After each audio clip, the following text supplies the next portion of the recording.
자, 여러분 오늘 그 큐티 학교에 입학하신 여러분을 환영합니다. 예, 여러분 이 세상에 가장 복 있는 사람은 바로 예수 믿는 사람이죠. 네, 그 행복을 유지하는 비결은 바로 오늘 저와 함께 이제 나누겠는데요. 여러분 제가 이제 신학교를 가기 전에 어떤 직업을 가진지 아세요? 예, 수영 강사하고 그다음에 바디빌딩 강사를 했죠. 예, 뭐 우아할 건 아니고요. 예, 뭐 먹고 살자니 한 거죠. 예. 이제 그 대학 다닐 때 이제 취미였던 게 이렇게 우연찮게 하게 되었어요. 이제 그게 제가 수영을 배우게 된 계기가 굉장히 이제 독특한데, 이제 대학교를 갔는데 이제 친구가 아주 비리비리한 친구가 수영장에 수영을 하러 가자는 거예요. 그래서 저는 이제 바다 사나이 아닙니까?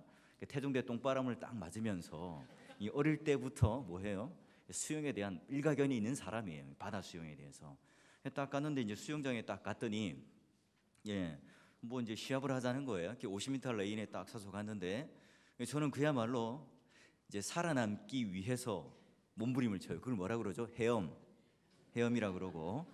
이제 조금 이제 돈을 주고 배운 사람들은 수영을 하죠. 영법이라는 것을 통해서 해요. 자, 여러분 이 바다에서 일평생 살았던 저와 그리고 몇 개월 수영 강습을 받지 않은 제 친구와 비리비리한 친구와 누가 이겼겠어요? 예, 뭐 자신 있게 말하시오. 원래 오늘 제가 그 무선 마이크를 좀 들고 여기 곳곳에 좀 돌아다니면서 하려고 했는데 지금 제가 오늘 당회가 있어가지고 세팅이 약간 덜 되었어요. 자, 다음 주부터는 조금 긴장하시고 메이크업도 좀 잘 하고 오시고. 왜요? 우리는 거룩한 성전이니까. 난 거룩한 성전에 아름답게 만드는 거야. 자신감을 가지고 하세요. 자, 이 비리비리한 이 친구가 이제 당연히 이겼어요. 왜일까요? 저는 그냥 살아남기 위해서 그저 진짜 헤엄을 쳤던 거고, 그 친구는 이렇게 물을 가르는 법, 스칼링이라고 하죠. 물을 잡는 법, 뭐 이런 것들을 알았어요. 그러니까 그 제대로 했던 이 수영을 하는 친구들은 또 계속 오랫동안 왔다 갔다 하면서 수영을 잘하더라고요. 거기에 제가 이제 충격을 받았던 거죠. 이래서는 안 되겠네.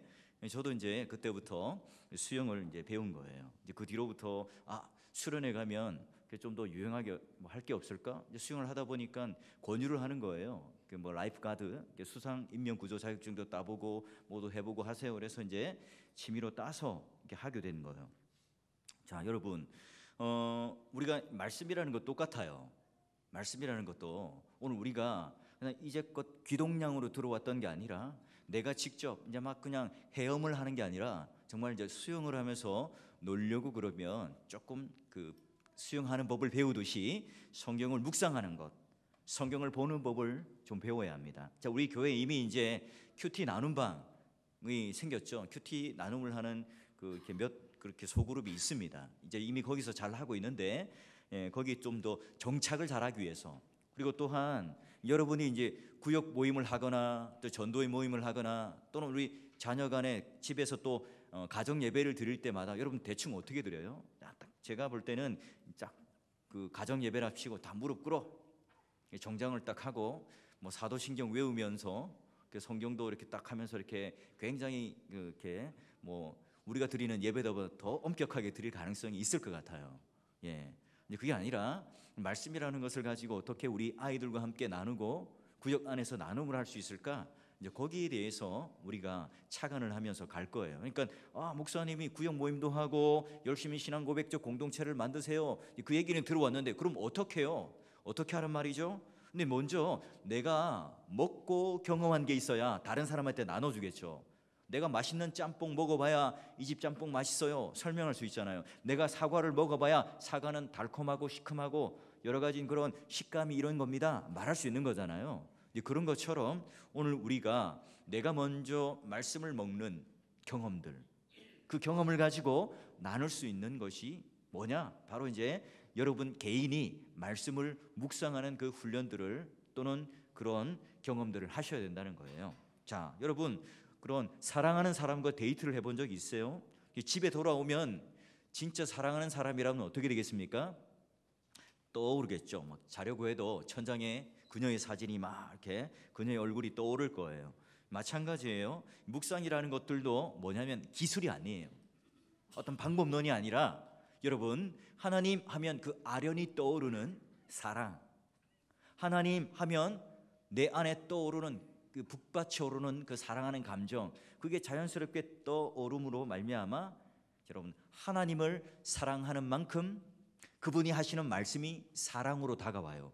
그래서 즐거울 수 있고 기쁠 수 있고, 이건 유희가 되고 놀이가 되는 거죠. 자, 근데 일반적인 세상 사람들이 말하는, 종교에서 말하는 명상은 뭡니까? 비워내는 거예요. 없애는 거죠. 욕심을 없애고, 또 미녀가 지나가면 내가 그런 어떤 그런 욕정을 없애고, 또 돈을 보면 견물생심, 그런 것들을 없애고 비우는 거예요. 그런데 우리는 달라요. 평생 뭐냐면 최대의 목적이 내 마음의 평정을 얻는 건데, 그게 아니라 우리는 뭐냐면 비워내되, 우리가 말하는 이 묵상은 하나님 말씀을 채우는데, 하나님을 알아가는데 묵상의 목적이 있는 거죠. 그러니 여러분, 누구를 좋아하거나 친해지고 싶다 하면 그 사람과 식사도 하고 대화도 나누어 봐야지 친밀한 관계가 되겠죠. 그러면 하나님과 우리가 어떻게 대화할 수 있습니까? 그 대화의 방법이라는 거예요. 뭐예요? 문자, 말씀. 이걸 가지고 우리는 하나님 음성을 듣기도 하고 그 뜻을 알기도 하고 대화를 할 수 있는 거예요. 그럼 여러분, 이 순간이야말로 이제 우리는 흘려보내는 시간이 아니에요. 이제 우리는 하나님 한 분을 딱 초청해 놓고, 하나님께서 내가 너에게 오늘 이런 말씀, 이런 말을 전해주겠다, 그걸 하나님과 1대1의 관계 속에 딱 만나서 가슴을 열고 마음을 열고 두근거리는 마음으로 어떤 말씀을 하실까 하는 마음으로 우리는 이제 이 자리에 있는 거죠. 그래서 요한 1서 1장 1절에도 요한은 어떻게 말해요? 태초부터 있었던 이 생명에 관한 말씀에 우리가 들은 바요, 눈으로 본 바요, 만진 바다, 자세히 보았다, 이렇게 얘기하잖아요. 그 복음을 내가 너희들에게 전해줄게 했던 것처럼 오늘 우리도 그런 경험들을 이 시간 이제 가지려고 합니다. 자, 여러분, 우리 한국 사람의 큰 특징은 뭐냐면 이 교재 받으셨어요? 예, 안 받으신 분 한번 손 들어보세요. 예, 없으시네요. 예. 자, 이 교재 이제 보면 앞에 보면 이름이 있습니다. 그죠? 이름부터 쓰세요. 예, 왜냐면 똑같기 때문에 잃어버리면 못 찾아요. 필적 조회 할 수 없습니다. 우리는. 자, 이렇게 하시고 이제 이게 이름 적고 나면 또 중간에 보니까 이렇게 무슨 이렇게 칸이 많아요. 우리는 뭐예요? 늘 정답을 채워 넣어야 된다는 압박감이 있죠. 너무 이제 거기 압박감을 가지지 마시고 저랑 커피숍에 만나서 1대1로 이렇게 대화를 한다, 이렇게 생각하시고 함께 나누시면 됩니다. 혹시 이제 교재가 없으신 분은 살포시 손 드시면 우리 교육자가 가서 또 살포시 전해드릴 겁니다. 자, 여러분, 한번 제가 물어보죠. 우리 이제 인간의 이분법, 오늘 이제 제가 이제 한 3, 4주간은 큐티하는 방법을 가르쳐 드리는 게 아니에요. 그건 이제 우리 나눔방이나 우리 교회 안에 있는 소그룹 공동체 안에 들어가서 열심히 훈련을 통해서 배우세요. 근데 저는 왜 큐티를 하는가에 대한 목적과 정체성, 철학, 이런 것들을 주로 저와 함께 다루려고 해요. 자, 그러면 이제 우리 한번 들어가 봅시다. 인간의 이분법이라는 제목이 있죠. 자, 제가 묻습니다. 여러분들은 사람을 어떻게 구분을 하죠? 사람을 어떻게 나누고 있습니까? 한번 그냥 자연스럽게 말해보세요. 뭐 필요한 사람, 불필요한 사람, 잘생긴 사람, 못생긴 사람, 뭐 무익한 사람, 무익하지 않은 사람, 뭐 이렇게 나눠요. 근데 이 나누는 기준들이 다 뭐예요? 내가 보는 바에 의하면 상대적인 가치로 판단을 해요. 상대적인 가치로 늘 판단하니까 어때요? 비교해서 내가 우월감을 가질 수도 있고, 또 상대적으로 내가 낮은 자존감 속에 상처를 받을 수도 있겠죠. 자, 사람들은 보통 이런 인간의 이분법, 인간을 나누는데 상대적 가치를 따라 결정을 한다는 거예요. 자, 그런데 오늘 우리가 이제 하나님께서 우리를 바라보는, 우리를 나누는 그런 관점이 있어요. 자, 우리가 오늘 읽었던 시편 119편 1절도 우리는 보았고요. 우리가 잘 아는 시편 1편 1절에서 2절 말씀인데요. 자, 시편 1편 1절부터 전체적인 6절까지의 그 어떤 사람과 어떤 사람은 아닙니까? 어떻게 하셨죠? 복 있는 사람과 복 없는 사람 이렇게 나누는 거예요.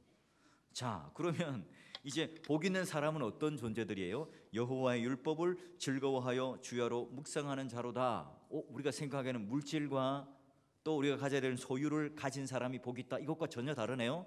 건강한 사람, 이게 아니라, 그죠? 복 없는 사람은 어떤 사람이에요? 악인의 꾀를 쫓고 죄인의 길에 들어서고 그리고 교만한 오만한 자의 자리에 앉는 것, 이걸 복 없는 사람이라고 이야기를 하는 겁니다. 자, 그러면 오늘 하나님 관점에서 볼 때는 두 가지로 나뉘는데, 첫 번째 뭐라고요? 복 있는 사람. 두 번째는 복 없는 사람. 이게 시편이나 잠언서나 쭉 이렇게 보는 하나님께서 우리를 바라보는 관점이에요. 복 있는 사람, 복 없는 사람, 이렇게 하나님께서 보는 관점이라는 거예요. 그럼 자, 봅시다. 그러면 나는 말씀을 묵상하고 주님 말씀을 아는 자라면 그러면 하나님 자녀죠. 하나님 자녀라는 거예요. 여러분, 나는 하나님의 자녀라 생각되시는 분 한번 손 들어 보세요. 예, 감사합니다. 예. 자, 우리는 이렇게 하나님의 자녀이기 때문에 말씀을 묵상할 수 있어요. 여러분, 지나가다가 뭐 이렇게 아무 여자나 마음에 들어요. 그래서 내가 뒤통수를 한 대 딱 때리면서 야 하면서 반갑게 이야기해요. 어떻게 되겠어요? 112 신고가 들어가겠죠. 좀 미친 사람이 나를 때렸어요. 왜냐하면 관계가 없는 거예요. 알고 있는 사람이 아닌 거잖아요. 그러니까 이런 그 묵상을 하고 대화를 한다는 것은 뭐예요? 이미 관계가 되어 있어야 되겠죠. 연인 관계든 아버지와 아들의 관계이든 지나가던 꼬마들내가 다 붙들고 얘기할 수 없잖아요. 그런 것처럼 우리는 하나님의 자녀일 때 성경을 묵상할 수 있어요. 그러면 예수 믿지 않는 사람들은 성경 못 읽습니까? 읽을 수 있죠. 그들은 연구하는 거예요. 하나님과 대화하는 게 아니라 그냥 읽고 공부하고 연구는 할 수 있어요. 그러나 하나님 자녀일 때만 아버지의 뜻, 아버지의 음성을 들을 수 있는 거예요. 자, 그러면 이제 우리 인생에 두 길이 있어요. 그러면 인생에 두 갈림길이 있는데요. 자, 우리 창세기 3장 나오는 인물, 딱 떠오르는 인물이 누굴까요? 아벨. 원래는 가인부터 나오는데 아벨 하니까 깜짝 놀랐죠? 자, 가인과 그러면 아벨, 가인과 아벨이 있고요. 예. 벨이 있고. 자, 그러면 또 우리 창세기 13장에 가면 누가 나올까요? 아브라함. 거기에 조카 누가 나와요? 롯. 그 다음에 우리 25장 가면 야곱 누가 나와요? 반대로 에신데 에서. 그 다음에 이제 사무엘 하에 가면 자 다윗과 누가 나올까요? 사울이 나와요. 자, 그리고 이제 룻기 한번 보면 1장에 보면 룻과 함께 반대되는 인물이 누굴까요? 잘 모르시겠죠? 옷인데 오르바. 오르바 누구죠? 며느리잖아요. 며느리인데, 자, 룻은 시어머니 따라오고 오르바는 그냥 거기에 남아있죠. 그러니까 우리 기억 속에 잘 없는 거예요. 당연한 겁니다. 여러분, 나 이거 모르겠어. 성경 내가 30도겠는데 이걸 모르다니 자괴감을 가질 필요가 없습니다. 우리 족보 안에 안 들어오니까 제껴도 돼요. 예, 모르셔도 된다는 말입니다. 자, 그래서 인생의 이 두 갈림길의 인물들을 한번 비교해 보는 거예요. 자, 그러면 인간의 두 운명, 우리 시편으로 다시 한번 돌아가 보면 5절과 6절 우리 그림 언어로 잘 알잖아요. 자, 의인이라는 것은 어디에 심겨져 있어요? 거기에 하여튼 숨겨져 있습니다. 푸른 잎사귀가 진액을 빨아들이는 것처럼 거기 있고요. 악인은 다른 이제 그림으로 어떤 그림을 그려냅니까? 바람에 나는 뭐 같아요? 겨와 같도다. 한 운명은 막 뿌리가 깊이 뿌리 내린 말씀이라는 이 진액 속에 빨아들여서 잎이 청청하고 열매를 내는 그런 모습으로서의 한 의인의 모습. 성경은 이를 복 있는 사람이라고 그러고요. 또 어떤 한 존재는 막 겨가 수북히 쌓여 있어요. 우리가 부러워하는 그 겨, 뭐 학력, 돈, 통장의 잔고, 여러 가지 실력들, 남이 무시하지 못할 어떤 여러 가지 구비했던 것들, 이런 것들이 막 수북히 쌓여 있어요. 엄청 부럽죠. 너무 수북히 쌓여 있으니까. 땡그랑 하는 그런 덩그러한 그런 나무 하나보다 수북히 쌓여있는 겨가 멋있어 보여요. 근데 후 하고 불면 다 날아가 버리더라 하는 거죠. 그 두 그림을 그려내면서 복 있는 사람의 길과 복 없는 사람의 길을 나타내고 그 결론을 알려줘요. 근데 중요한 건 뭐예요? 바로 하나님 말씀을 아는 자와 하나님 말씀을 모르는 자, 하나님 자녀와 하나님 자녀 아닌 자, 이 두 길의 갈래가 너무나 극명하다는 겁니다. 자, 그러면 오늘 여기에 결정판을 한번 보는데요. 창세기 13장을 한번 일단 넘겨보세요. 창세기 13장을 보면서 우리 한번 그럼 여러분 혹시 그 교회 성경책을 가지고 있으신 분은 절대 낙서하시면 안 됩니다. 본인 성경책 가져오시라고 그랬죠. 자, 여러분 어려우시면 손 들고 어렵다고 말하세요. 자, 물론 말하실 분은 없겠지만, 자, 여기 오늘 나오는 인물이 두 인물이라고 그랬는데, 자, 롯과 아브라함이죠. 자, 롯과 이제 아브라함의 인물, 두 인물이 이제 대비되는데요. 한번 봅시다. 자, 여러분 그 10절 보면 어떻게 되냐면 이에 롯이 눈을 들어 여기도 줄을 치는 거예요. 저 따라 하십시오. 신상에 다 좋습니다. 자, 그리고 14절 보시면 또 어떻게 되어 있습니까? 아브라함에게 이르시되 너는 뭐해요? 눈을 들어. 여기다가 이제 이렇게 또 줄을 그어 놓는 거예요. 그러면 이제 우리가 지금 왜냐하면 아브라함과 롯의 그 인생을 대비해 보려고 그러는 겁니다. 그러면 롯도 눈을 들었어요. 근데 롯이 눈을 들어서 잘 살펴보고 어디로 갑니까? 에덴 동산과 비슷해 보였던 소돔 고모라까지 내려갑니다. 근데 그 결말이 어떻게 됩니까? 소돔 고모라가 어떻게 돼요? 나중에 17장 이후에 어떻게 됩니까? 심판당해서 불바다가 돼버리는 거예요. 그러니 결국은 롯은 뭐예요? 눈을 들어 아주 면밀히 미래를 향하여 내 자식들이 어떻게 또 내 식솔들이 어떻게 하면 잘 살아갈까 잘 재고 그리고 잘 분석해가지고, 그러니까 말하자면 포트폴리오 이론에 의해서 주식도 잘 투자하고 그다음에 부동산은 재테크 이런 거 잘 해가지고 잘 선택해서 미래에 대한 지혜로운 결정을 해서 눈을 들어 어디로요? 소돔 고모라 땅을 선택해서 갔습니다. 모두가 박수 쳤겠죠. 지혜로운 롯이라고 이야기했어요. 그러나 눈을 들어 봤는데 결국 그게 뭐예요? 자기 중심, 물질 중심의 그 관점, 그 안경을 끼고 지금 롯은 바라보았어요. 그럼 아브라함은 뭐가 다른가? 자, 아브라함은 선택권을 롯에게 주었어요. 불화를 해결하기 위해서 자기 권리를 포기한 어떤 그 도량이 넓은 그런 인물처럼 보여요. 근데 성경은 그걸 강조하고 싶은 게 아니에요. 그런 윤리적이고 도덕적인 어떤 넓은 아량을 가진 욕심이 전혀 없는 아브라함을 이야기하고 싶은 게 아니에요. 아브라함에 있어서 자식이 없었죠. 롯은 그런 조카였지만 자기 자식과도 같은 피부치였어요. 그가 배신하고 떠난다는 것, 그가 자기의 식솔들을 뚝 떼어서 자기의 재산을 뚝 떼어서 간다는 것, 슬픈 일이죠. 그래서 여러분 우리가 눈에 잘 보이지는 않지만 14절 이후로부터 롯이 아브라함을 떠난 후에 여기는 보면 막 뿌연 먼지가 동구박 가운데 일어나는데 글썽글썽 큰 눈에 우리 아브라함이 큰 눈에 뭐가 맺혀 있어요? 눈물이 맺혀 있고 섭섭함이 맺혀 있고 나는 앞날 어떻게 살아갈까? 자, 이게 좀 젊고 튼튼한 롯이 그래도 우리 가정에 있어서 든든했는데 어떻게 할까? 그런 고민과 염려와 눈물이 막 떼굴떼굴 구르고 있는 그 상황이에요. 그래서 손은 흔들면서 롯 잘 가, 속으로는 잘 되나 보자 했을 수도 있고요. 자, 그런 가운데 막 뿌연 먼지 바람을 일으키며 가고 있는 그 상황에 하나님께서 뭐라고 그래요? 말씀하세요. 14절 보니까 여호와께서 아브라함에게 뭐예요? 이르시되. 아하, 롯은 자기가 눈을 들었는데 아브라함은 어떻게 해요? 오호, 하나님께서 눈을 들어라 하는 말씀을 듣고 그 지시를 듣고 그 언약의 말씀을 듣고 자기는 눈을 들어 보는 거죠.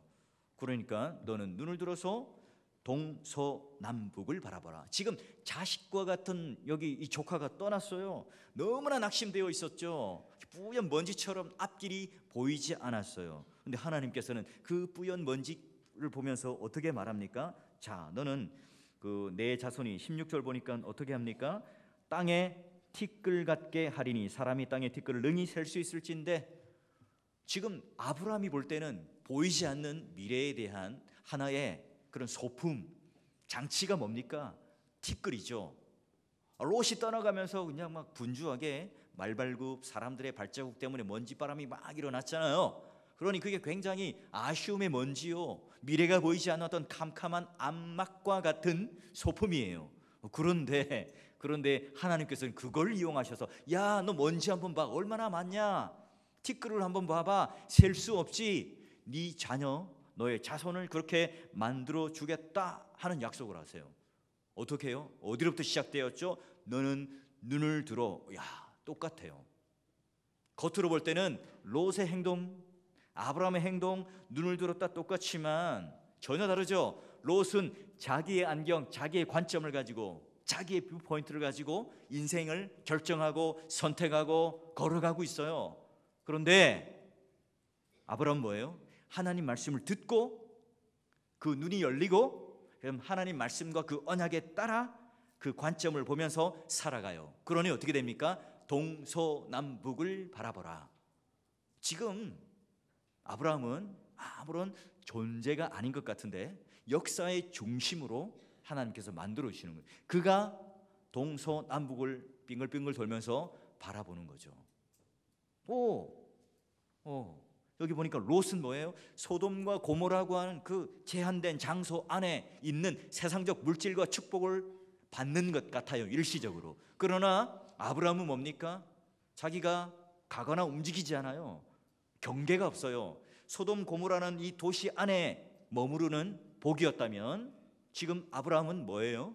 그냥 그 자체가 역사의 중심이요, 세계의 중심이요, 하나님께서 그 복 덩어리로, 그 중심으로 언약의 백성으로 세우셨다 하는 거죠. 그러니 여러분이 서 있는 곳에서 하나님께서 동서남북을 결정하겠다, 나는 너를 그런 존재로 만들었다. 어디서부터 시작된다고요? 하나님 말씀을 듣고 하나님 말씀의 관점 속에서 살아가기로 결정했을 때에 이게 시작되었다는 거죠.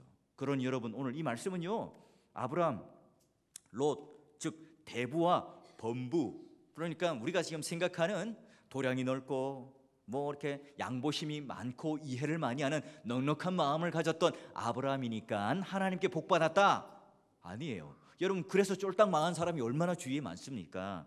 그런 의미가 아니라는 거예요. 자, 그러면 이제 여기까지 봤고요. 이제 우리 이제 첫 번째 만남, 여기까지는 지금 이제 우리가 서론만 간단하게 한 거예요. 그러면 이제 빨리 이제 우리 시간 안에 맞춰야 되니까 우리 첫 번째 만남, 큐티를 왜 하는가에 대한 그런 의문을 한번 보죠. 자, 여러분 볼까요?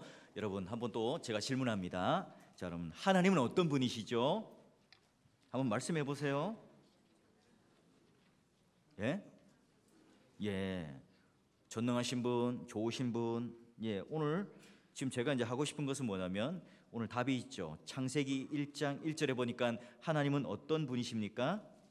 천지를 창조하신 분. 골로새서 1장 16절에도 만물이 그에게 창조되되 하늘과 땅이 보이는 것들과 보이지 않는 것들과 혹은 왕권들이나 주권들이나 통치자들이나 권세들이나 만물이 다 그로 말미암아 또 그를 위하여 창조되었다. 그러니 하나님은 창조하신 분이에요. 그러면 하나님께서는 창조하신 분이다. 이게 굉장히 제일 중요한 명제인데요. 창세기 1장을 또 빨리 한번 가볼까요? 창세기 1장, 우리 13장에서 1장 가는 거 별로 힘들지 않죠? 자, 1장 가보면, 자, 우리의 이제 시작이 이제 이렇게 되는데요. 그러면 하나님께서 창조하신 하나님이라는 의미는 어떤 의미일까? 막연한데요. 이제 한번 보는 거예요. 자, 1장 1절부터 쭉 보면, 자, 3절 보니까 하나님이 이르시되라는 표현이 나오죠. 거기 줄 한번 쳐보세요. 여러분, 과감하게 성경을 학대하셔야 됩니다. 자, 그리고 6절에 보니까 이르시되 나오죠. 9절에 보니까 이르시되, 또 11절 이르시되, 14절 이르시되, 그 다음부터는 이제 여러분이 줄 쳐보세요. 뭐 24절도 이르시되 26절도 나오는데요. 그러면 하나님께서 창조하셨는데 어떻게 창조하셨어요? 말씀으로 창조하신 거예요. 그러면 창조의 하나님이라는 말은 어떤 하나님이세요? 말씀하시는 하나님. 말씀으로 모든 우주 만물을 지으신 하나님, 그러면 모든 만물 안에 하나님의 뜻이 깃들어져 있다 하는 거예요. 여기서부터 우리는 출발되어져야 합니다. 그러니까 우리가 말씀을 묵상한다, 말씀을 연구한다, 이것은 내가 중심인 게 아니에요. 어디로부터 출발돼요? 하나님은 창조의 하나님이다, 하나님은 말씀하시는 하나님이다. 여기서부터 출발되는 거죠, 여러분. 자, 그러면 이제 또 하나님은 어떤 하나님인가? 우리에게 다가오시는 하나님이에요. 그냥 그저 말씀만 하시는 게 아니에요. 만물은 말씀을 창조하셨어요. 거기가 땡 끝이지만 오늘 하나님께서는 우리에게 친히, 자, 창세기 2장 7절에도 보면 여호와 하나님이 땅의 흙으로, 여기 흙이라는 것은 더스트, 먼지죠. 아주 미세한, 여러분 본차이나 뭐 도자기 만드는 그런 어떤 좋은 찰흙, 그런 그게 아니에요. 그 창틀에 있는 먼지를 가지고 살살살 비벼서 흙으로 사람을 지으시고 생기를 그 코에 후 하고 불어넣으니까 생명이 된지라. 여기 생명은 인격적인 존재가 되었더라 하는 표현이에요. 자, 그러면 오늘 우리 인간은 어떤 존재인가? 바로 하나님께서 영적인 존재로, 인격적인 존재로 만들어 주셨다는 겁니다. 그러면 인격적이다, 영적이다, 이 말의 의미는 뭘까? 교제하는 존재라는 거죠. 뭘로 써요? 여러분, 우리가 인격적인 존재라는 말의 가장 중요한 특징은 언어를 통해서 대화를 한다는 거예요. 자, 그러면 오늘 하나님께서는 말씀하시는 하나님이요 창조의 하나님이란 말이면 우리 또한 그 말씀을 들을 수 있는 존재로, 대화할 수 있는 존재로 만드셨어요. 어떤 존재로요? 하나님 형상 따라.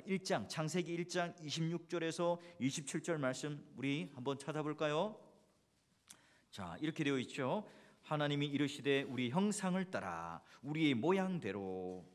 그리고 27절 하나님이 자기 형상 곧 하나님의 형상대로 사람을 창조하시되. 아하, 그러면 오늘 하나님께서, 삼위일체 하나님께서 우리의 믿음의 대상이 되고 우리와 대화의 대상이 되고 우리와 인격적인 관계 존재가 되는 그분이 바로 우리의 뭐예요?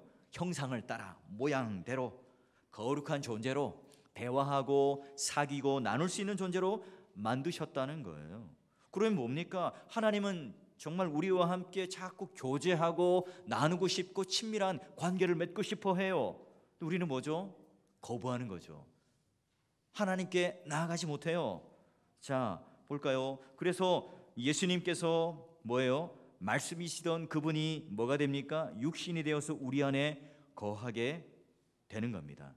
그리고 또한 성령 하나님께서 우리 가운데 충만히 내주하시사 하나님의 뜻을 알 수 있도록 도와주시고, 말하자면 영감을 통하여 만들어 놓으신, 계시하신 이 성경을 주셨고, 또한 이 성경이 조명을 통해서, 빛을 통해서 우리 눈으로 감각되고 인식되도록 도와주시는 거예요. 내가 이해되지 않을 때, 깨달아지지 않을 때 성령 하나님께서 우리를 향해서 풀어주시고 이해시켜 주세요.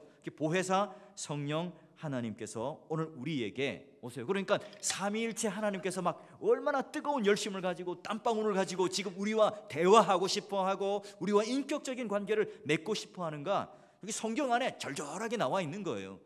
성부 하나님께서 우리를 창조하셔서 생명을 휘하고 생기를 불어넣으셔서 너 나와 함께 똑같은 형상으로 모양대로 나와 같은 복사품을 만들어서 함께 나누고 싶은 이 마음을 우리에게 전해주셨고, 자, 그게 오늘 죄 때문에 타락하여 갈 수 없으니 말씀이 육신이 되어 예수께서 우리를 하나님과 연결시키는 중보자, 하나님 앞에 나아갈 수 있는, 담대하게 나아갈 수 있는 그런 화목제물이 되셨죠. 뿐만 아니라 우리가 하나님 뜻을 제대로 깨달지 못할까 봐 성령 하나님께서 우리 안에 내주하셔서 하나님 말씀을 깨닫고 이해할 수 있도록 우리에게 다가오시는 하나님, 그런 삼위일체 하나님께서 우리와 지금 교제하고 싶어하는 거예요. 근데 그 뜨거운 열심들, 하나님이 가지신 이 마음들을 우리는 왜 외면한 채 마치 종교적인 틀 안에서 10년, 20년 교회 왔다 갔다 하고 하는 것으로 우리는 그쳐버려요.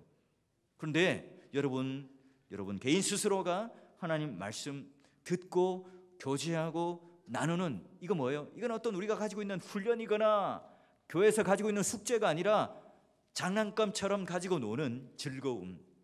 제가 오전에도 말씀드렸지만 젊은 사자, 크고 식욕이 왕성한 사자가 여기 고기를 딱 두고 이리저리 으르렁거리면서 너무 좋아서 맛보고 뜯어먹고 또한 그걸 가지고 노는 것처럼, 오늘 하나님께서 이런 하나님의 이 말씀을 통해서 우리가 기뻐하며 즐거워하며 손들고 또한 그런 으르렁거리면서 먹을 수 있도록 주신 거예요. 자, 그러면 이 하나님 말씀하시는 하나님이라고 되어 있는데요, 말씀하시는 하나님 다 보시면 자, 어떻게 되냐면, 여러분 창세기 1장을 생각해 보세요. 창세기 1장에는 막 무질서였죠. 혼돈이었어요. 자, 그때 하나님 말씀 이르시되 하니까 뭐가 잡힙니까? 질서가 잡히죠. 날이 생겼죠. 6일과 7일. 그리고 바다의 경계가 생겨요. 여러분, 하나님께서 바다의 경계를 없애버리세요. 어떻게 돼요? 지금 우리가 지금 땅을 밟고 살 수가 없죠. 하늘의 그런 달과 태양과 지구의 모든 질서들을 없애버리면 어떻게 됩니까? 다 죽는 거죠. 그런 질서의 하나님이세요. 자, 그러면 또한 창조 때 어땠어요? 공허했죠. 공허했어요. 근데 하나님께서 말씀하시자 뭐가 충만하게 채워져요. 1, 2, 3, 4, 5, 6 이렇게 해서 하나님께서 먼저 천체를 만드시고 그 다음에 여기에다가 별, 해, 달을 딱딱딱 달아놓으시고, 그래서 공간을 만드시고 그 공간에다가 하나님께서 그 또 다른 창조물들을 채워넣는 아주 질서 있는 하나님으로서 충만하게 이 땅에 채워넣어요. 그리고 말씀하시는 하나님, 자, 이제 흑암 가운데 있었던 창조의 세계, 그러나 하나님께서 이르시되 말씀하시자 빛이 있었고 온 세상이 밝아지는 거죠. 자, 그럼 뭡니까? 이걸 한번 창조 세계만을 말하는 게 아니라 우리의 내면을 한번 생각해 봐요. 우리 한 인간을 한번 생각해 보자고요. 우리는 하나님을 몰랐을 때 어때요? 혼돈, 공허, 흑암 아닙니까? 그 자체 아닙니까? 그러나 우리가 하나님을 만나면 이제 말씀하시는 그 하나님이 오늘 내 안에 내주하셔서 말씀을 하신다면 어떻게 되겠어요? 혼돈에서 질서로 바뀌어요. 내가 막 내적 치유를 받아야 되고요, 어디 가서 심리 상담을 해야 되고 뭔가 고침을 받아야 되고, 여러분 그런 분이 있다면 말씀만 제대로 읽더라도 그 혼돈에서 질서로 잡혀요. 그리고 내 마음이 항상 공허해요. 뭘 이렇게 성공을 하고 또 뭔가 취해보고 재밌는 거 다 해봐도 내 마음에 만족이 없죠. 그러나 하나님 말씀이 내 안에 딱 파고들 때 그때부터 마음에 포만감이 생겨요. 충만함이 생기는 거죠. 또한 우리 마음 가운데 하나님 몰랐을 때는 흑암, 앞길이 보이지도 않고 그냥 다 깜깜했어요. 그러나 비친 그 말씀이 우리 안에 들어오면요, 이제는 세상을 해석할 수 있는 눈이 생겨요. 나를 해석할 수 있는 눈이 생기죠. 아, 나는 어떤 존재였는가? 나는 앞으로 어떻게 살아야 되는가? 나는 어떤 목적을 가지고 살아야 되는가? 라고 하는 것으로 우리는 알 수 있죠. 그래서 시편의 말씀처럼 주님의 말씀은 내 발의 등불이요. 이게 뭡니까? 아, 주님의 말은 막 저 서치라이트를 펴서 멀리까지 볼 수 있는 게 아니라 내 발등상 위에 있는 불이다. 우리는 먼 미래는 알 수 있는 점쟁이는 아니지만 하나님의 말씀 붙들고 하루하루 이 점진적으로 살아갈 수 있는 말씀의 등불을 우리들에게 주셨다는 거예요. 여러분, 그리고 히브리서 4장 12절의 말씀은 또 뭡니까? 하나님 말씀은 어때요? 살았고 또 뭐가 있어요? 활력이 있어요. 우루사, 비타민, 비아그라 이거 다 필요 없어요. 예, 활력이 있어 혼과 영과 갈수를 쪼개 찌개기까지 하면 마음의 생각과 뜻을 감찰하나니, 마치 MRI를 내 마음과 내 영혼과 내 인격 전체에다가 비추어서 판별해서 하나님께서는 오늘 활력 있는 생명 있는 그 능력으로 말씀으로 우리를 다시 한번 재창조하고 세워주시겠다 하시는 거예요. 자, 그러면 좋습니다. 그럼 여기 이제 하나님 존재 말씀하시는 분이라는 걸 이제 정리가 되었고요. 그러면 이제 우리가 이 도구, 하나님과 대화하는 도구, 이 성경이 무엇인가를 봐야 돼요. 자, 그러면 여러분, 성경은 어떤 책인가? 무엇을 기록해 놓은가? 당연히 하나님 말씀이죠. 계시예요. 계시. 그러니까 우리 인간의 언어로 쓸 수 있는, 언어로 사용하는 그런 언어로 이 말씀을 만들어 놨죠. 여러분, 이 계시라는 단어 뜻 자체가 뭐냐면 열어서 보여준다 이 말이에요. 우리가 열 수 있는 게 아니라 하나님께서 열어주세요. 여러분 이제 좀 교회 신학을 공부해 분들은 자, 계시에는 두 가지 종류가 있습니다. 뭐가 있죠? 일반 계시와 특별 계시가 있어요. 일반 계시는 자연 만물을 바라보면서 볼 수 있는 이치, 깨달음. 특별 계시는 바로 오늘 우리 손에 쥐어진 성경책, 성경 말씀이다 이렇게 되어 있죠. 근데 우리는 이 큐티를 뭘로 해요? 성경, 특별 계시를 가지고 하는 거예요. 하나님께서 이 언어라고 하는 것을 우리에게 주셔서 나눌 수 있도록 하나님께서 만들어 주신 거예요. 그러면 저자가 누군가? 바로 원래 1차 저자는 누구예요? 디모데 후서 3장 16절 뭐라 되어 있죠? 모든 성경은 뭐로 됐어요? 하나님의 감동으로 되었다. 그러니까 1차 저자가 하나님이세요. 하나님께서 성령의 감동으로 성경을 만들어 오셨죠. 그리고 우리 이 땅에 있는 선지자들, 그 저자들을 통해서 바로 그 저자들을 사용해서 이제 40명 이상의 저자를 사용해서 기록한 책이에요. 베드로서 1장 21절에도 예언은 언제든지 사람의 뜻으로 해낸 것이 아니요 오직 성령의 감동하심을 받은 사람들이 하나님께 받아 말한 것입니다.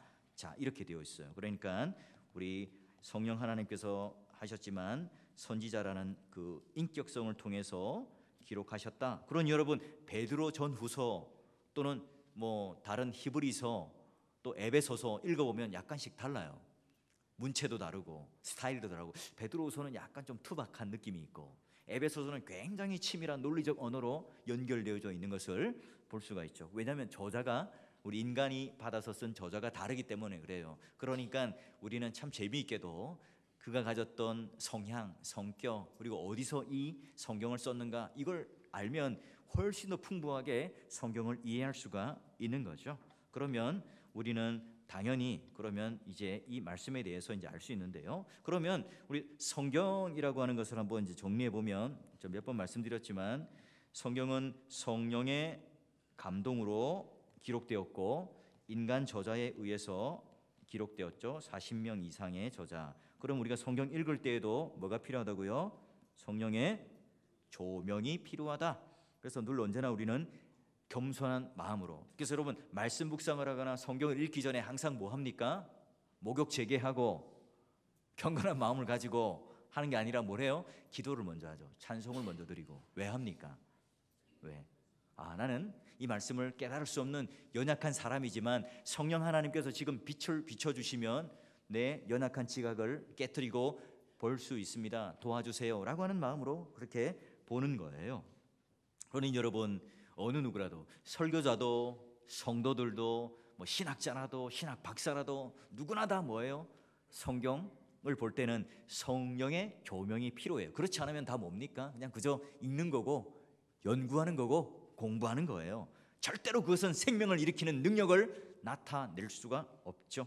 자, 그러면 이 성경의 기능이 뭘까요? 성경의 기능 여러분 잘 알죠? 디모데후서 3장 15절에 17절 첫 번째는 뭡니까?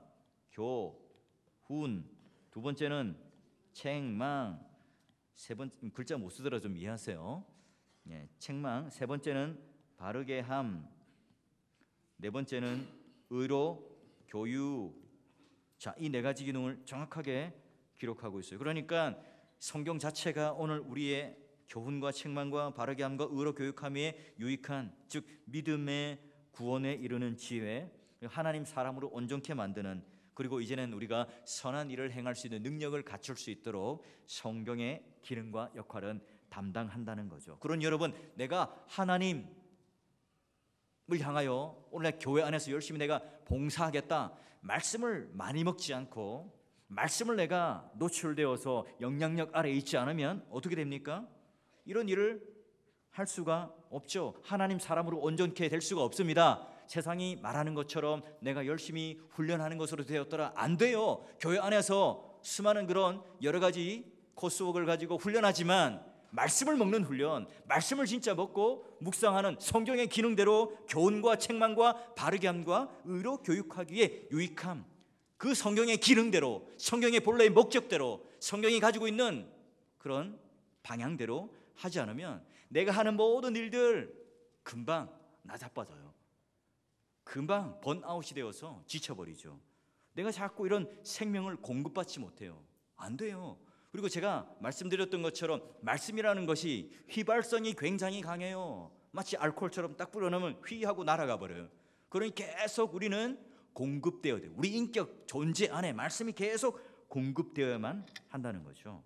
자, 그러면 이제 중요한 것은 큐티하는 나가 중요하죠. 나는 누군가, 세 번째 나는 누군가 보는 겁니다. 자, 그런즉 여러분 고린도후서 5장 17절 여긴 답을 넣을 수 있겠죠. 그런즉 누구든지 그리스도 예수 안에 있으면 어떤 존재입니까? 새로운 피조물.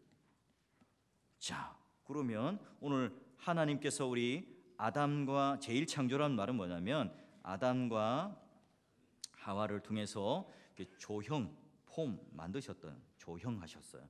그런데 그 원래의 모습대로 있지 못하고 어떻게 됩니까? 타락하죠. 변형되어 원래의 모습을 잃어버립니다.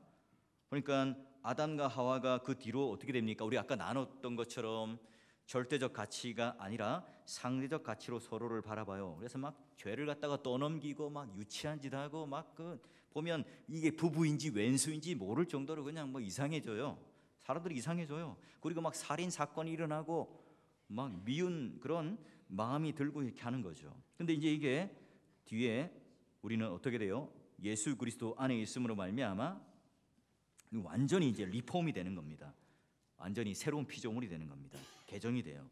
그래서 우리를 뭐라 불러요? 의인이라 부르고 하나님 자녀라 부르고 좀 더 나아가서는 동역자라고 부르고 좀 더 나아가서는 친구라 부르고 우리 로마서 공부하면서 또 뭐라고 배웠어요? 예수님은 우리의 맏아들, 빅 브라더, 우리는 또 서로가 형제가 되더라 이렇게 하는 거죠. 자, 그러면 빨리 한번 제가 정리해 볼게요. 하나님은 말씀하시는 분이다.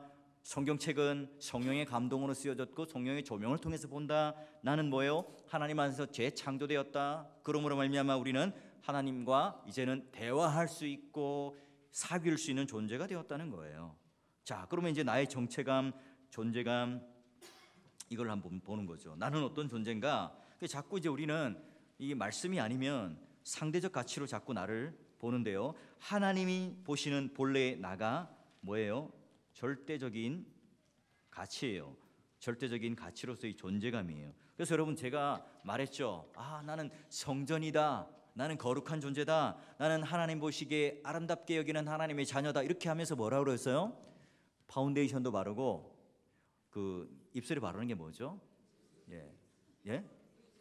제가 아내한테 한 번도 사줘본 적이 없어가지고 뭐 하여튼 뭐 립밤을 하든지 하여튼 그렇게 합시다.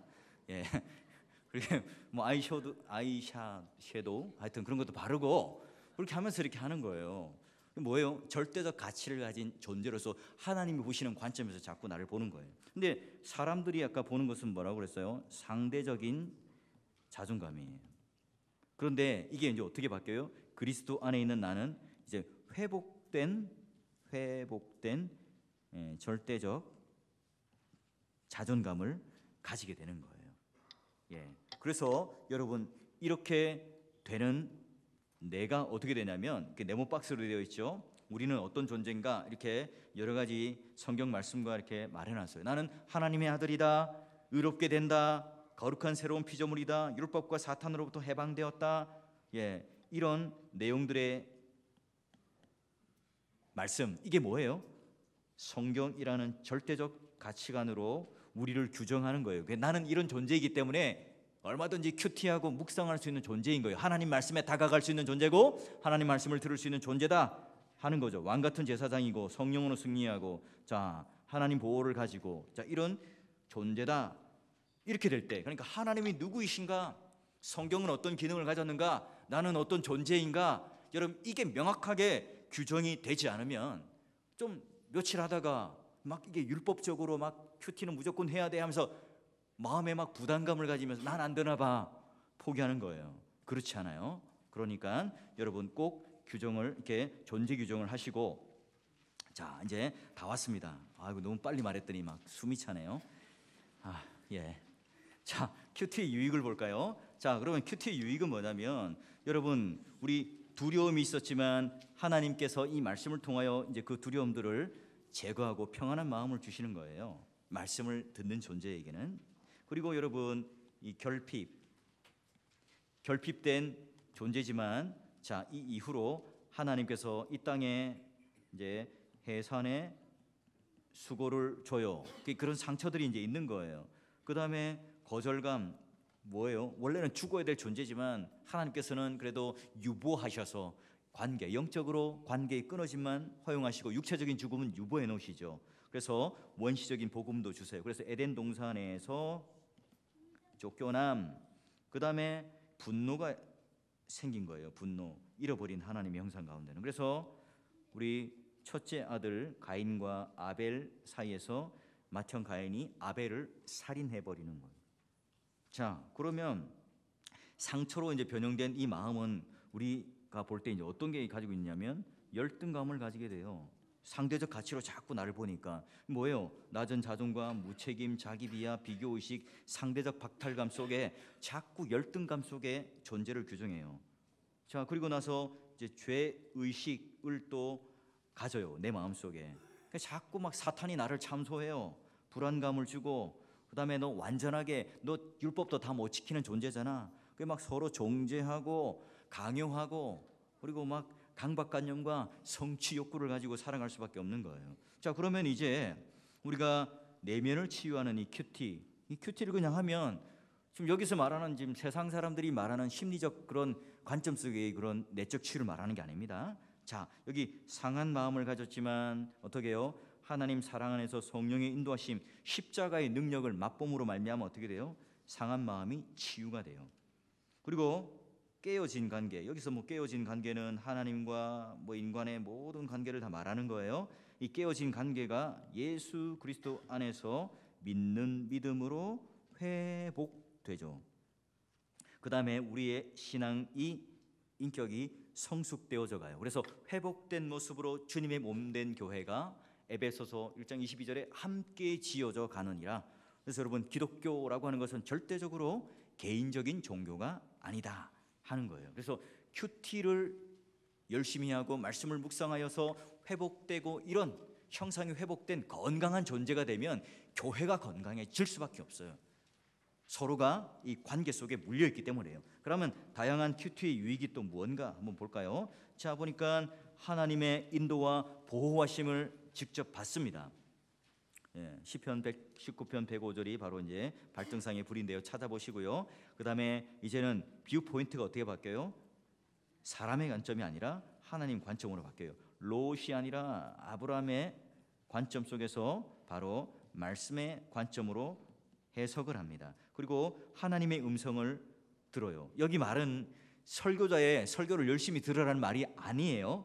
하나님과 나 사이의 1대1의 관계로 설정해서 하나님 말씀을 들으라는 거예요. 목사님 저는요 저 큐티 할 때 보면 막 2단 3단으로 해석하는데 괜찮아요. 일단 하세요. 여러분이 설교할 거 아니잖아요. 여기 나와서 뭐 할 거 아니잖아요. 그거 어떻게 돼요? 큐티를 나눔하는 거기서 교정이 되는 거예요. 저렇게 해석하는구나. 그리고 주일날 목사님이 설교하는 그 설교를 통해서 이런 식으로 하나님 관점에서 해석을 하는구나. 교정을 해 나가는 겁니다. 자, 그리고 영적 분별이 있어요. 영적. 이제 우리가 예전에는 이게 똥인지 된장인지 잘 구분이 안 되었어요. 이게 가짜 지폐인지 진짜 지폐인지 잘 몰랐어요. 그냥 계속 진짜 것만 공부해요. 진짜를 자꾸 맛봐요. 진짜를 자꾸 만지고 경험해요. 그러면 가짜가 설명은 못 하겠어요. 근데 알겠어요. 뭐라 말은 할 수 없는데 가짜가 아닌 것은 알겠어요. 그런 영적인 분별이 생긴다는 거예요. 그리고 당연히 내 회복된 존재를 통해서 자아상이 회복되고요.